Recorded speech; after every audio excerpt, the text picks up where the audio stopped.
Welcome to the Business Talk, a global podcast series that highlights distinguished faculty members and their impactful scholarly contributions. I'm Deepak, your host from India. What happens when artificial intelligence steps into classroom? Not as a novelty, but as a tutor, a guide, and a learning partner. Today on Business Talk, we explore exactly that.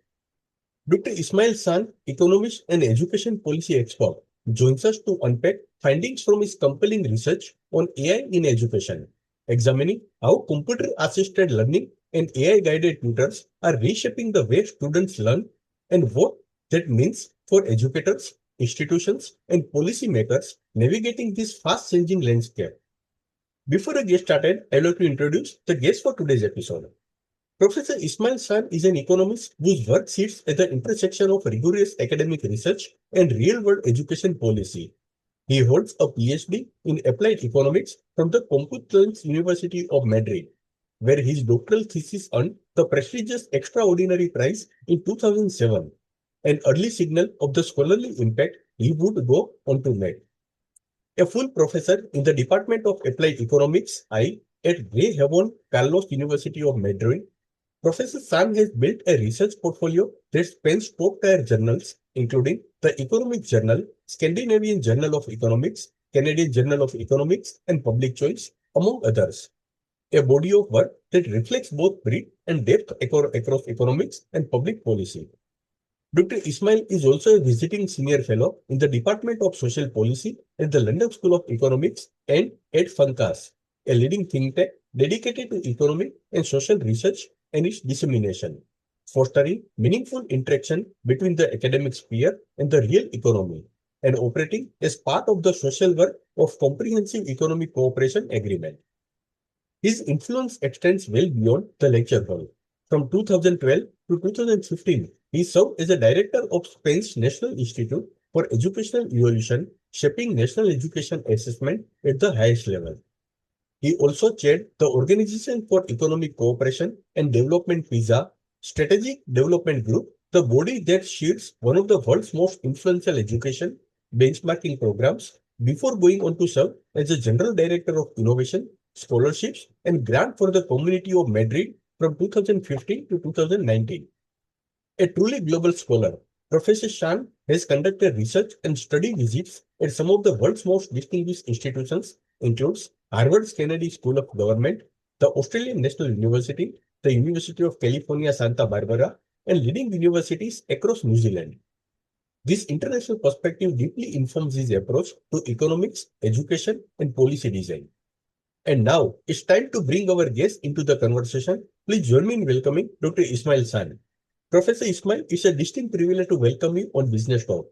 We are grateful to you for accepting our invitation.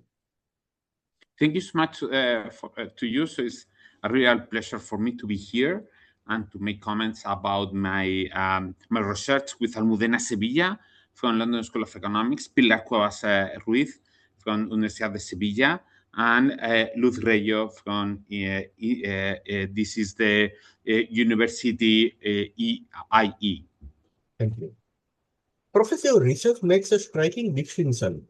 Simply giving students a device doesn't improve learning. So, if a school buys tablet for every child tomorrow, what's the one thing they absolutely must do alongside that to make it worthwhile? Well, the main issue that we find in our paper, so Almudena Sevilla, Luz Reyo, Pilar Cuevas, and me, we have been working, and now also Adrian Lucas has joined us, our research team. So Adrian Lucas is professor from Delaware University. So the five of us who are working on about that tool and artificial intelligence tool and what's the effect on education. And doing a survey of previous papers, what we have found is that it's really very important have a training for teachers.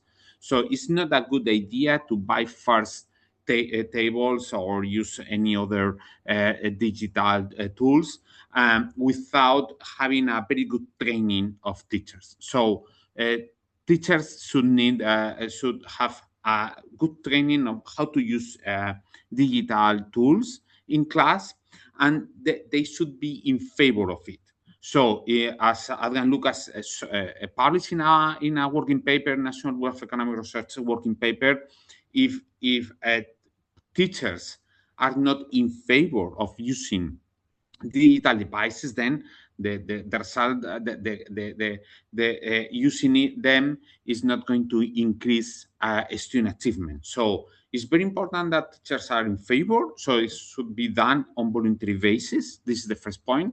And secondly, there must be first a very good training program about how to use digital devices in class. So, for instance, Buchel, a paper led by Buchel and published in the Journal of Labor Economics, a very good journal, show that using a software in El Salvador produced better results when it was complemented and it was supervised by teachers.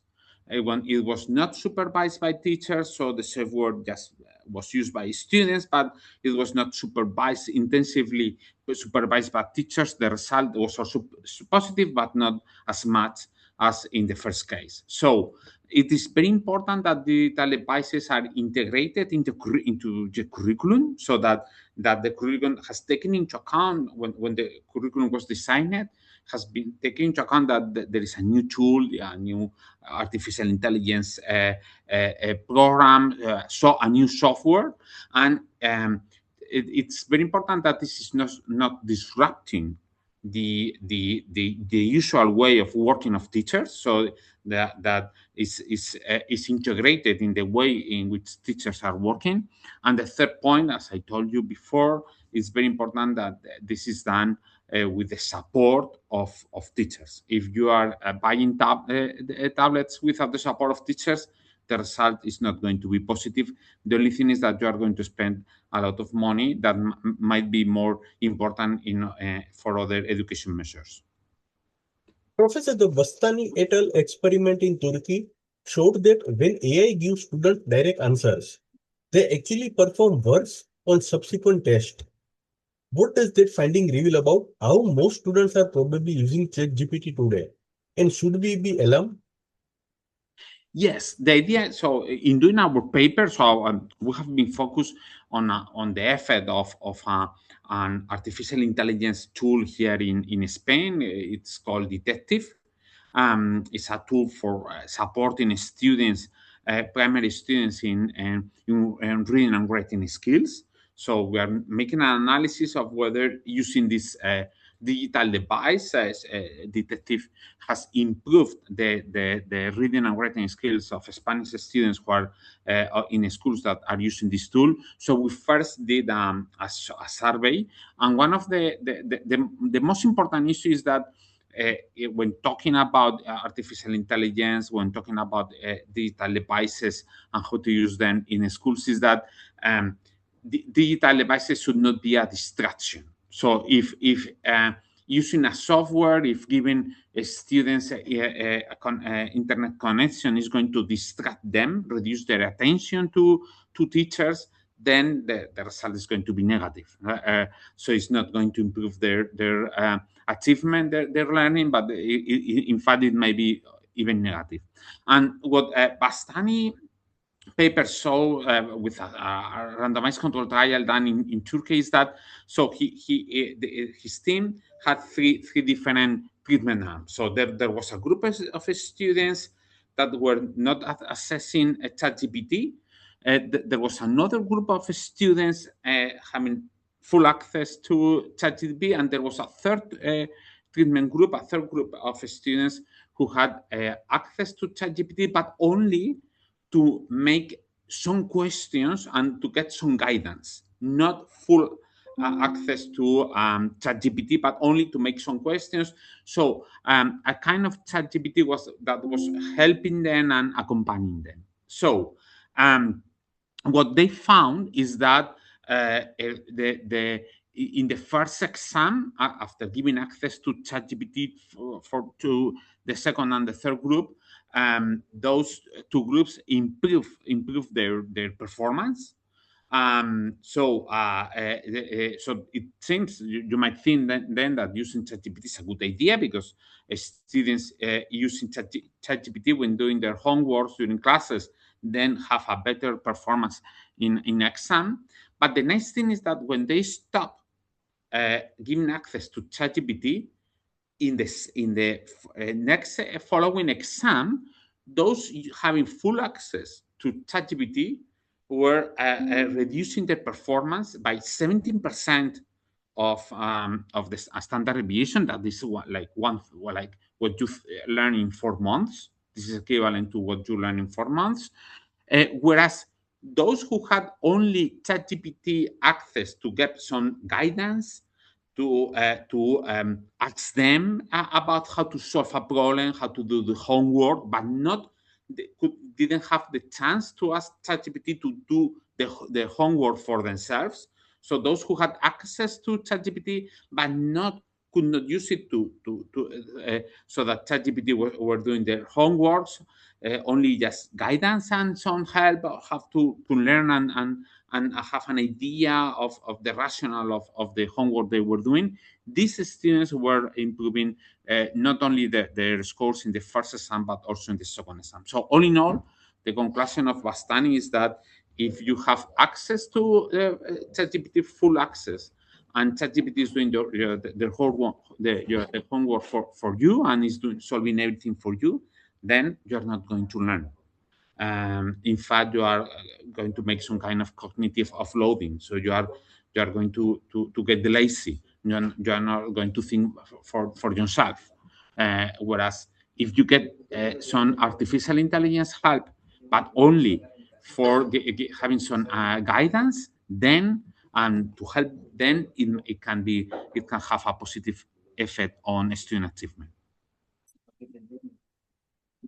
Professor, the paper consistently show that computer-assisted learning works best in mathematics, with far weaker evidence in reading or writing. Why does AI seem to understand maths better than language? And what needs to happen before we see similar breakthroughs in literacy? Okay, so let me first say that there is a survey done by Escueta and some other colleagues. Escueta from Columbia University. This is a survey published in Journal of Economic Literature, so a very good journal. And they made a meta-analysis, a survey of papers analyzing the effect of using computers and softwares in schools. And what they found is that the effect of using softwares, computer-assisted learning programs in maths, is much more positive than for maths than for language, than for reading. For instance, they found that using software increases 0.33 of the standard deviation. That is, so this is like 5 months of learning. So this is equivalent to 5 months of learning. Whereas using softwares in language and reading increases also student achievement, but only by 15% of the standard deviation. This is like a little bit more than 3 months. So using softwares, if they do not distract the student from the class, from what the teacher is teaching, might help student achievement, but only if but a little bit more for math than for reading, and only if this is not distracting students, helping them, because above all, the using digital devices makes possible, for instance, that the students get immediate feedback.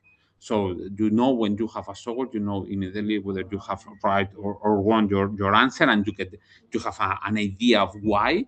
Then you can have some personalized teaching, in the fact that the software is going to might be able to ask you, particularly in those issues in which you are lagging behind.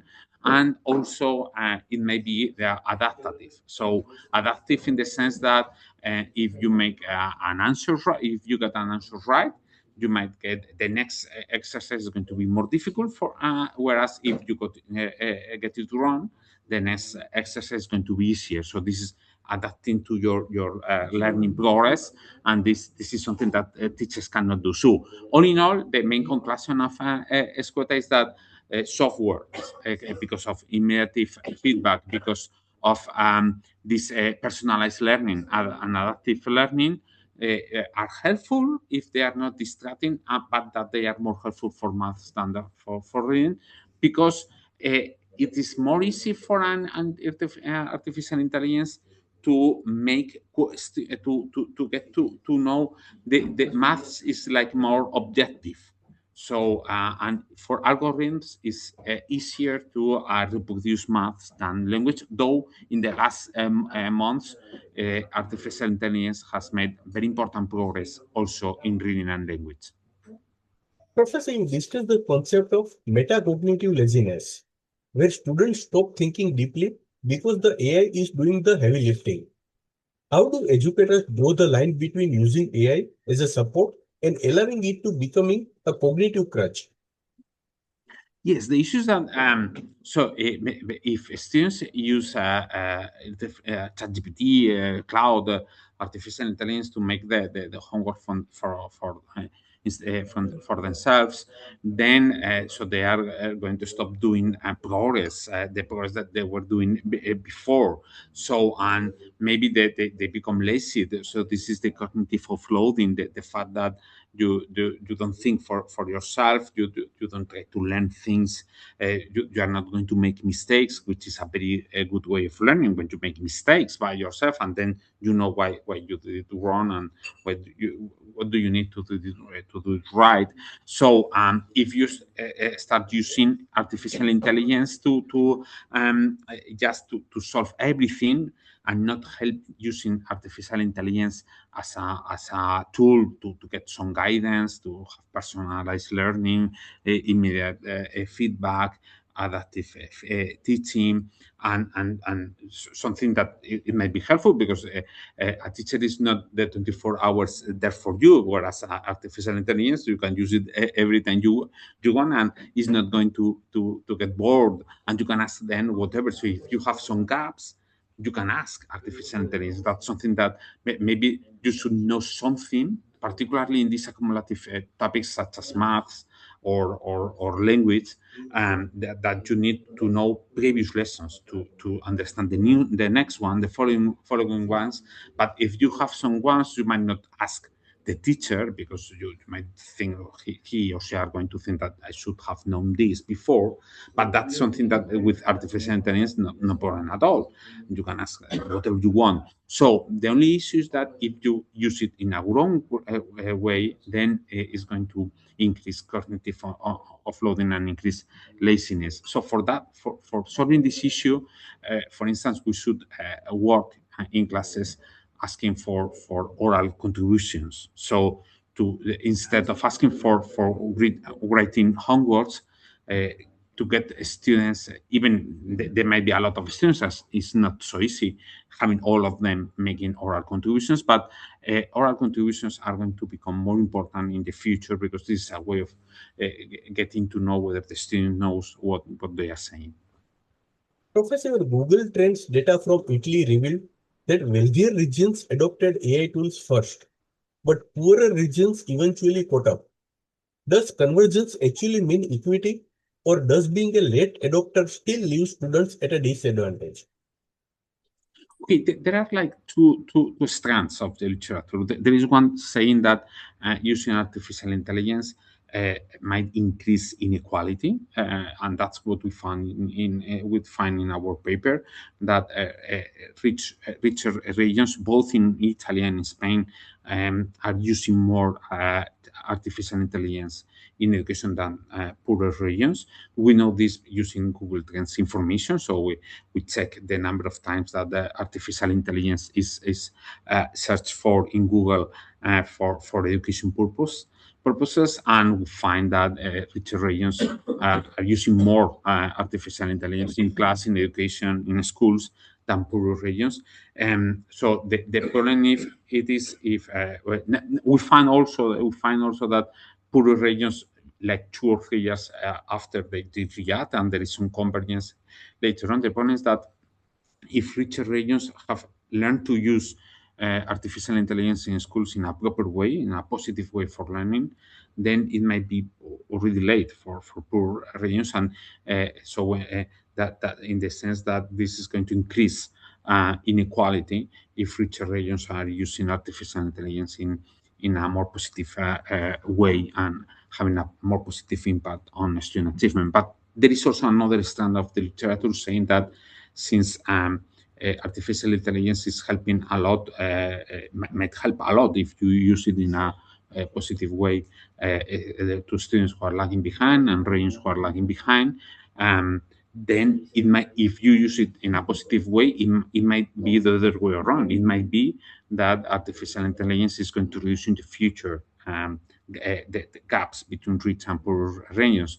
But for the moment, it seems that it's increasing a little bit student achievement by regions. Let's see what PISA tells us in September.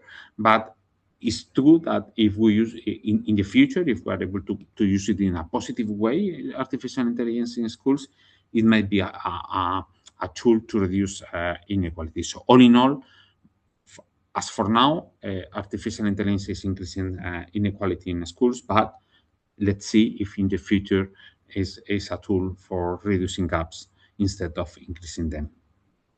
Professor, PISA data shows that in Italy, 47.5% of students in rural schools face poor quality digital resources, compared to just 9.6% in city schools, a nearly 38-point gap. What is the single most urgent policy action government should take to close the divide?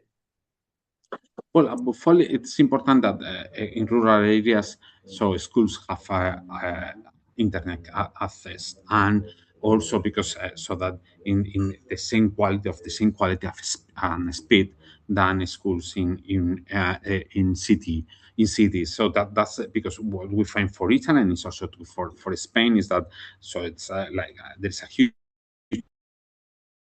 difference in the number of schools having a good quality of internet access and digital resources, and whereas in poor in rural areas there is half of the schools don't have such a good quality and a quick access to internet or digital resources. So there is a difference in resources for schools between rural and urban areas. So this is something that government should reduce this inequality. But above all, again, as I was saying at the beginning, what we need is training for teachers, so that they get, and the best way of training is training between them, so peer observations. So because a teacher is going to accept much more a training from another teacher who has a success story, a success a way of using digital resources in class than having a training from someone outside the education community. So I think that we should use schools who are doing a very good record on using digital resources, artificial intelligence, and to use them as a role model for other schools. And this is the best way of using training, peer-to-peer observation, because as teachers and schools who see other schools who are using data resources and have had a very good result, then they are going to learn from others. And so above all, what we need is more training in schools, particularly in rural schools. Professor, across multiple studies in your paper, from El Salvador to the US, teacher-supervised computer-assisted learning consistently outperform AI running alone. What does that tell us about the future role of teachers in an AI-driven classroom? Yeah, well, above all, so teachers should not see artificial intelligence as a tool that is going to replace them. So that's why I have said already several times during this interview that this should be done on voluntary basis. Only schools and teachers who want to use artificial intelligence and digital resources are those who are going to use it. So if a teacher or a school don't want to use data resources or artificial intelligence, they might have this possibility. So this should be done on voluntary basis, because there are also parents who don't want to give to go to schools where these data resources are used massively. So there should be a different ways, different schools with their different way of working, so that everyone could choose. So that's one issue. And then the teachers should not see artificial intelligence as a tool to replace them. As I was saying, it's something that is going to help them, and something that they should use it in the way they want. And for instance, Oropoulos, he's a very good researcher from Toronto University, has a very recent paper of using Camigo. This is a tool. Well, this is a tool from Khan Academy, and he shows his research team shows that using the Khan Academy tutorials and videos, particularly this new program called Camigo from Khan Academy, this is going to increase student achievement by 22% of the standard deviation. So this is like more than four months, equivalent to more than 4 months of learning. But if this program is implemented fully in the way that it has been thought, and for this to be true, there must be a training, a very important and intensive program training for teachers, and teachers should be in favor of it. If not, then we should not implement these data resources or artificial intelligence. This has to be decided by teachers. So, and as some teachers see that some others are using it and with success, so ensure that more and more teachers are going to join, but only when they want. Professor, the HUT-LL study showed that a 4-to-1 hybrid model, alternating between AI and human tutors, cut cost by 30% and halved the number of tutors needed, while maintaining comparable results. Is this a future blueprint for scalable, high-quality education? Yes, well, the idea is that so we have checked that we know that a small scale tutoring is one of the best measures to increase student achievement, particularly for those students who are lagging behind. So having classes of 4 or 5 students who are lagging behind in maths and reading, and having a teacher who's supporting them in these very important subjects, topics, so that they can ask even if they have lags, so that they can get help, so that to reduce the number of students who are lagging behind, and particularly the students who are leaving the schools early without finishing upper secondary level. So, but this is very costly. So what this paper was doing, this paper that you were asking for, it's a way of doing having this small scale tutoring using guidance by artificial intelligence, and this is going to reduce a lot the cost of implementing these programs, and having still a very positive effect. So an effect of 26% of the standard deviation in math, so equivalent to 6 months of learning. So what they show is that doing this small scale tutoring guided by artificial intelligence, this is a very smart way of having an individualized support for students, but with a cost that is reachable. Professor, your paper argues that without inclusive policy, AI can widen educational inequality rather than close it. What does an equity-first AI policy in education actually look like in practice? And which country is getting it closest to right? Okay, so there is here the very important issue is the institutions. So, and as PISA is showing us, is So if you have a plan of how to use digital resources, for instance, you make it like only 1 hour per day. For instance, let's say that a school thinks, okay, I'm going to use digital resources only 1 hour per day. The rest of the classes are going to be in touch in the traditional way, or let's say that 2 hours. So it's the important issue is that this is implemented fully, 100%. So if, for instance, if you are banning phone mobiles in the schools, the important issue is that it's true that this is banned and that there is not some students using without the teaching notice it. So the way these plans are implemented are really important, and for this is really important institutions, is really important social capital, so that students fulfill the rules of the schools. And what we know is that if the norms are enforced, then using data resources and using artificial intelligence might have a positive effect, because you are avoiding this destructive effect sometimes of digital resources.